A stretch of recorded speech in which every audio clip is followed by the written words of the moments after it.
All right, now who is Bitto inside and out of the Big Brother house? Inside the Big Brother house, I'm now an ex-housemate. In my time in the house, I was overly dramatic for obviously the wrong reasons. I didn't get to stay to the end, and but it was an awesome experience. And then Bitto outside the house. Bitto is a marine geologist by qualification. I graduated from the University of Calabar, Cross River State, Nigeria, BSc Marine Geology. And besides that, I picked up the hobby of wanting to talk on the microphone, and I worked at it, took lessons, took courses, and I started working on television and radio in Calabar on CRBC TV and Paradise FM. And I did that for over a year and a half before Big Brother. I've been doing voiceovers, narration for documentaries. I narrated a documentary, The Pride and Glory of Nigeria. It won 2 awards last year in the Abuja International Film Festival and Oguta Lake City Festival. All this are part of stuff I do. That's Bitto, usually basically media event hosts, hype man at parties, basically everything that has to do with the microphone and being in front of the camera. So that's Bitto.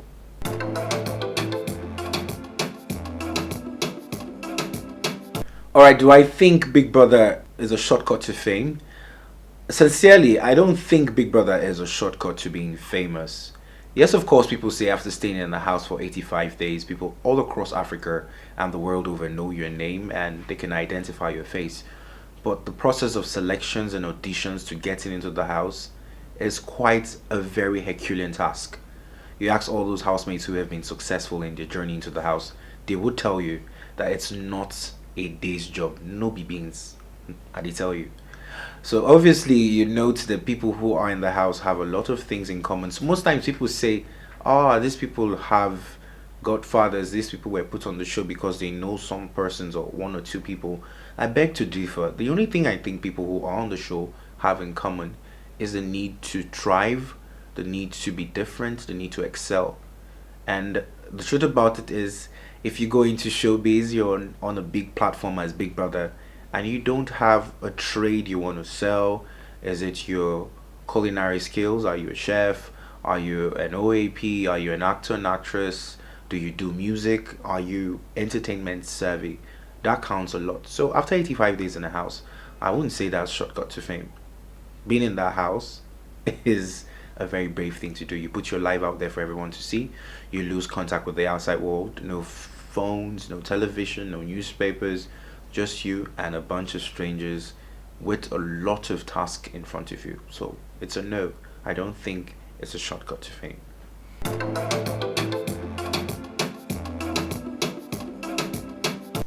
Alright, here's a sneak peek into what the auditions into Big Brother Naija feels like. It's quite a very tasking period. It's one that requires you to be your best self and just hope that the judges get to pick you. Because at the first phase, you just have to stay in touch with social media, because that's the first place you see the notification for any auditions. They don't do advertisements on radio or television saying it's going to be a Big Brother show. But I saw the post on DSTV's official website on Instagram. So after that, then you now pick your next city where you think the audition will be most comfortable for you. For me, I was in Calabar. The next city to me was Port Harcourt. That's where I auditioned. Getting there, facing judges and standing in the crowd, because there was quite a very mammoth crowd of people waiting to have their turn at the audition. But important things to note is, in as much as you can't say these are past questions the judges asked me, so you should prep yourself in that line, there are a few notes I want to give you. First of all, you have to have an international passport. Secondly, you have to have a good bill of health. Your health has to be top notch. No, what I call them, hereditary diseases. You just have to be in sound health. Thirdly is you have to be criminal record free. You don't have any cases, you don't have been to jail before. You just have to be that good person.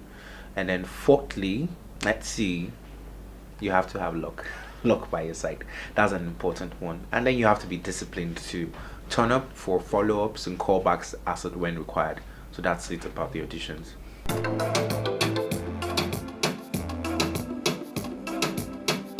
Alright, talking about my parents' support as regards my Big Brother Naija journey. I didn't sneak out of the house, but I come from a family that does not really see that much reverence to entertainment industry. My family is quite religious, and they see entertainment industry as a way of being wayward. And I don't think if my dad knew in time I was going for Big Brother, he would have approved of it. But he ever knew that I had developed this love for entertainment, and I was working my way into hosting shows, being on television and radio, and he welcomed the idea. I've been living away from family for the past 10 years on my own. So when I got the call to be in Big Brother's house and they said, "Hey, you have the opportunity to tell one of your family members," I quickly called my dad and I said, "Hey, I'll be going to South Africa for a couple of months, or probably a couple of weeks, and for a production. It's a TV reality show, and just in case you don't see me, I'll be back shortly. But if you have to see me, it's going to be on screen so you know where I am." And he said, "Okay, you can go." So I didn't really sneak out, but I didn't really say where I was going to. Well, coming out, it's been, oh well, not too bad, not too good. It's your life, live it.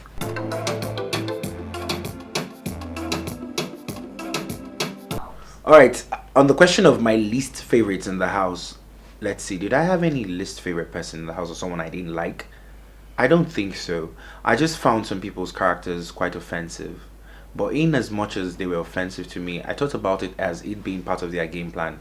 Probably they're just trying to get you annoyed so that you could break a few rules and get sent home. And I didn't take it to heart. I just looked at it as one of those days. When people annoyed me that much, I spoke about it to my fellow housemates. I had a few fights with a few people. I had an issue with Chloe at some point. I had another issue with Princess just about the night before I was evicted. But I didn't see a reason to make a meal out of any of those. I just walked them off and was that calm guy I really am in real life. So I just didn't take it to heart.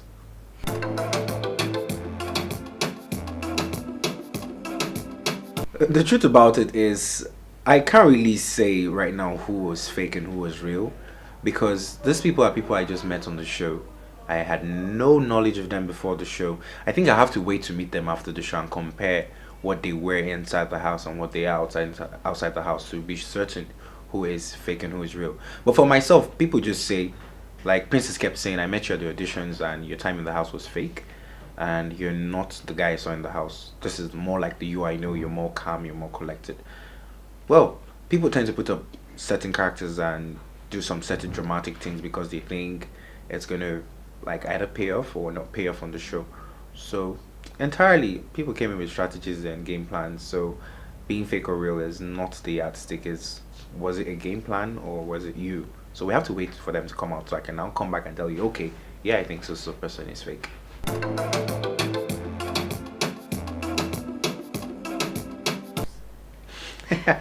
About my romantic connections with ladies on the show, honestly, to be very honest, I didn't have any romantic connections with anyone on the show. Next question will be why, and I'm always with the same answer. My spec wasn't on the show. My spec be no there. And as much as yeah, a few kisses were thrown in some certain directions, that was part of acting. We just put up those acts because we felt it was necessary to do that, create some controversy in the house, try and get to know who is feeling you in which way. So it's basically after the house that you know if someone was really attracted to the person. You now see relationships springing up, and all the blogs are carrying it. But for me, I wasn't romantically involved with anyone in the house.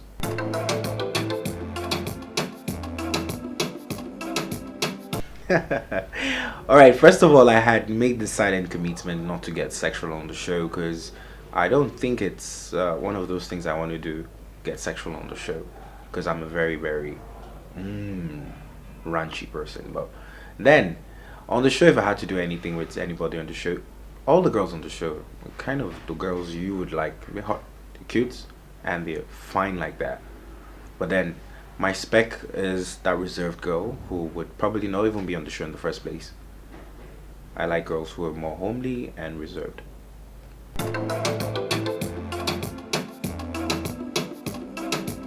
Alright, since my eviction from the Big Brother house, a lot has been up, from TV hosting, show hosting, a lot of voiceovers. Most times people say, what have you been doing? I've not been hearing from you. You listen to adverts, and sometimes my voice is behind those adverts you listen to. So it's been a lot. I haven't taken time to even have rest. been jumping from one interview, media tours, and all that. So it's quite, and also time after the house, it's more like a louder ovation having left the house.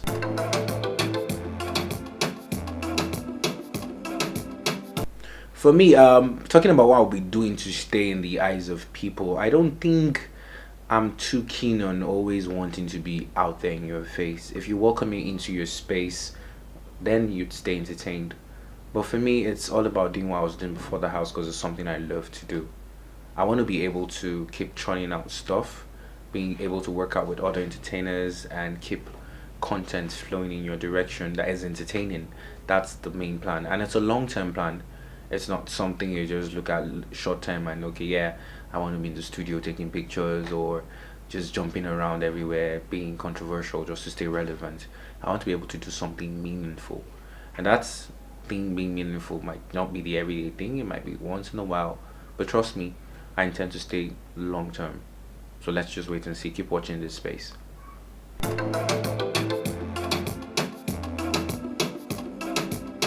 Well, about who I don't think deserves to be in the Big Brother house, this is a very serious question. I must give it up to the judges and the selectors. They went through a very hard time picking through the number of thousands of Nigerian youths who turned up at audition venues across the country. And everyone in the house is very unique and exceptional. In as much as some people left the show the first week, some people left the show last. I don't think there's anyone on the show who doesn't deserve to be in the house. That's my opinion. It's left with the viewers. People say, no, why would they even select this person in the first place? What does this person have to offer? What does that person have to offer? And I believe in fate and destiny. I think everyone on the show was destined to be there. Even if you say they came on the show with connections, they knew some certain persons. Probably it was just their time. Wait for theirs, yours will come. So I think everything that happens in life doesn't happen by mistake. It's for a divine purpose. So let's appreciate them. I don't think there's anyone on the show who doesn't deserve to be there.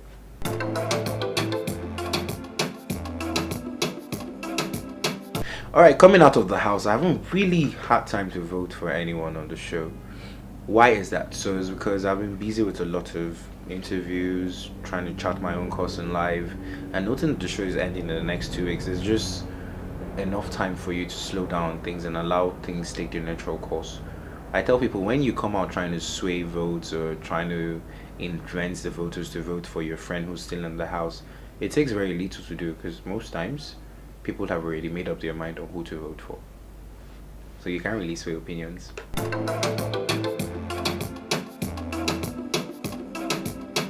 Alright, I think Cee-C is basically the main character in this year's Big Brother Naija. I give it up to her. Very exceptional, very out there, very controversial, very entertaining because she is someone who is taking very audacious steps and put herself out there without the fear of being backlashed and everything. She just is someone who doesn't even want you to like her in the first place. She likes the fact that you don't like her. I think that is very brave of her. And at some point in the time when I left the show and I looked at the fact that she had infringed on a number of rules and nothing was done about it, I had a feeling that she would stay there longer because all things are working in her favor. You have to have that amount of grace to be Cee-C. So she's an excellent person. She is someone I really like. If I was in Big Brother's position, I think Cee-C would be my favorite housemate.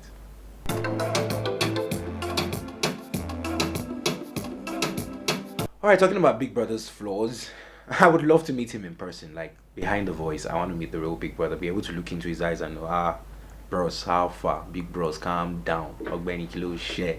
That kind of thing. But then it's his house, it's his game, we're just guests in his house. Just take it that you went visiting someone and the person has laid down rules. You cannot infringe on those rules without getting punished. So I don't really see Big Brother as one having flaws. I just see Big Brother as being the Oga of his house and he can do anything he wants to do. In the message for this year's Big Brother, that's a tough one because a lot of us made the mistake of taking cues from last year editions where the housemates were out there selling their crafts. I'm a musician, I act, I can sing, I can dance, and this is what I have to do.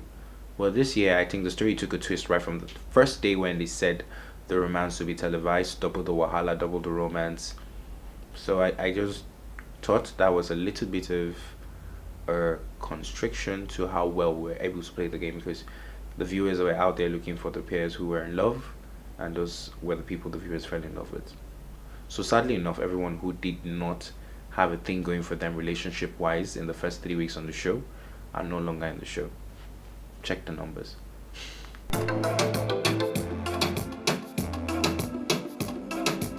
That will be one of the reasons amongst other reasons, but the truth about it is the most people who got the most of camera time were the ones who were all Lovey Dovey.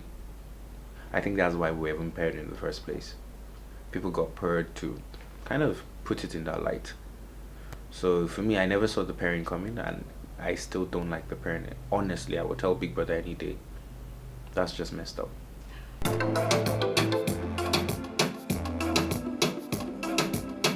Oh, we're talking about they giving you everything you wanted to see.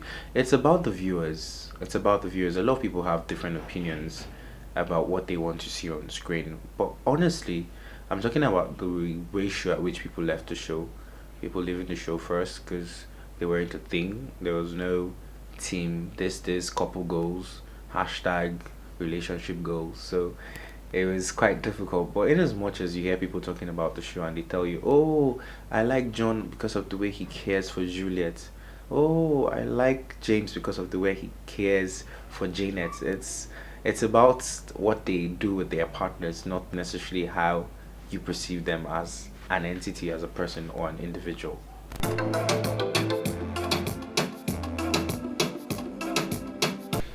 About what I think how the televised the show, if it's not broadcasted live or if it's been scripted, I would not really know sincerely. In as much as people keep saying, no, we didn't get to see a lot of you at some point on the show, I just feel it's basically what the viewers clamor for that is being televised. So it's what you want to see, because definitely, as much as it's a live show, people have to take ad breaks. Most times they take ad breaks. You hear Big Brother saying, this is Big Brother, housemates freeze and all that. So I think they still freeze us to help you catch up on the show. And most efficiently, you have your DSTV Explorers, so you can always get to freeze, rewind, replay. So I don't see a reason for them to not televise it live.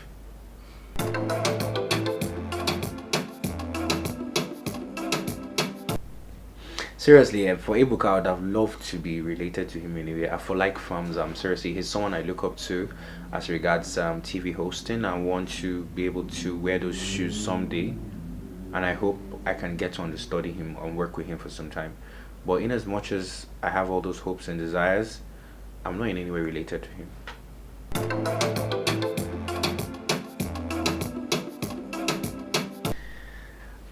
This is a question I get quite often, I won't lie.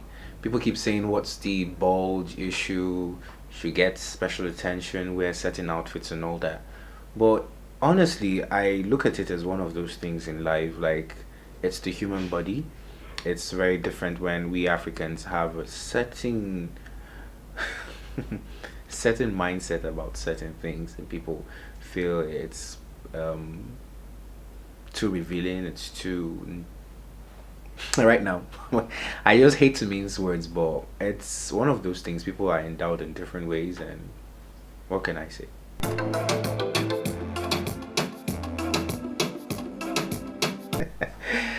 All right, about it being a blessing or a curse, I can't really say. But you're born the way you're born. You don't choose the family you're born into. You don't even choose the name you have. Most people change their name to fit the names they want. The same way people go for reconstructive surgery and plastic surgery to modify their body parts into some different ways. But for me, it's manly enough for me, and I would tell you that I'm actually blessed to have it.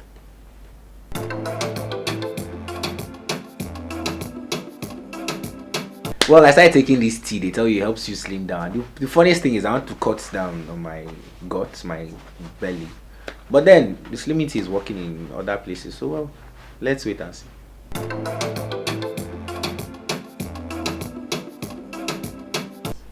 Alright, talking about going back to Calabar, back to my radio job or staying in Lagos.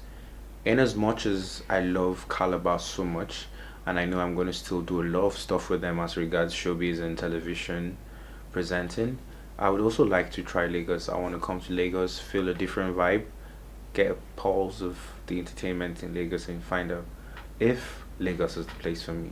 So it's all out there. I'm here, the boy in your neighborhood, willing to work with whoever and on whatever to be able to put out stuff out there that is entertaining and informative.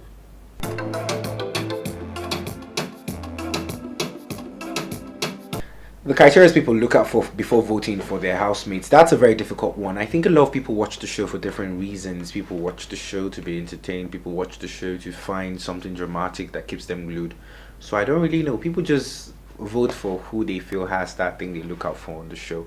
People say, oh, I voted for you because I liked the way you did this, you did that. But then we just have to cross sample opinions to know what the criteria are for. Maybe we'll have to wait for the winner. When he wins, we'll now know, okay, this is the ideal thing people voted for.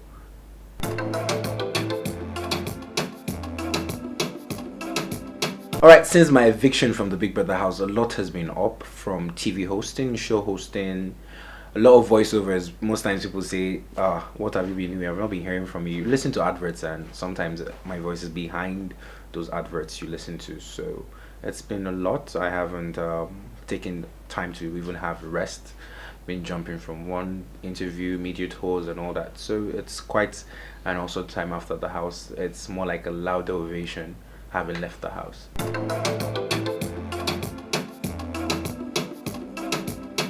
Alright, so basically I would like to know where I'm from, because there's a controversy on where Bitto Bryan is from. Bitto Bryan is a native of Benue State, Constitutional Local Government area. I grew up in Jos, Plateau State, Nigeria.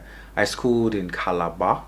So in my time moving from these different states I mentioned, I picked up 4 Nigerian languages. I speak Tiv, I speak Hausa, I speak Igbo, and I speak a little bit of Efik. So that's more like, yeah, the boy in your neighborhood. And I forgot to add, my follow speak pidgin, no get where ratio. Now the area where we did. So then that's one question down. What's the next question I want to find out? The next thing is let's see. People say I flirt a lot. Yes, don't take the flirting a lot to be a bad kind of flirting. Let's say I'm the person who does much of the talking and less of the real action. It's one of those things I just like to get on people's nerves by, teasing and all that. It's one of those things. I did it in the house, and I still do it from time to time to my close friends though.